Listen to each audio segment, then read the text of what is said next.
After 2 days of high-stakes negotiations in London, the United States and China have reached a tentative trade framework, making a pivotal moment in easing ongoing economic tensions between the world's two largest economies. Washington and Beijing have agreed in principle on the framework for implementing the consensus reached by the two heads of state, Donald Trump and Xi Jinping, during their phone talks on June 5th and at the separate Geneva talks held last month. Here are more details. The US and China have struck a deal on trade at talks in London.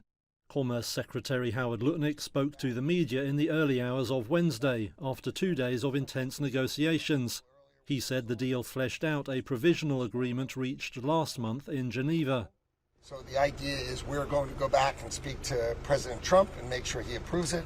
They're going to go back and speak to President Xi and make sure he approves it. And if that is approved, we will then implement the framework that we have worked hard over these last 2 days. Lutnick said the new agreement put meat on the bones of the Geneva deal that had faltered over China's curbs on the export of critical rare earth minerals.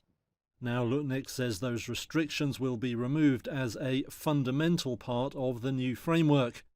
He said that some recent US export restrictions would also be lifted.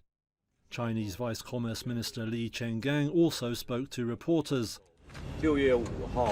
He confirmed that agreement had been reached and said both sides would now report back to national leaders.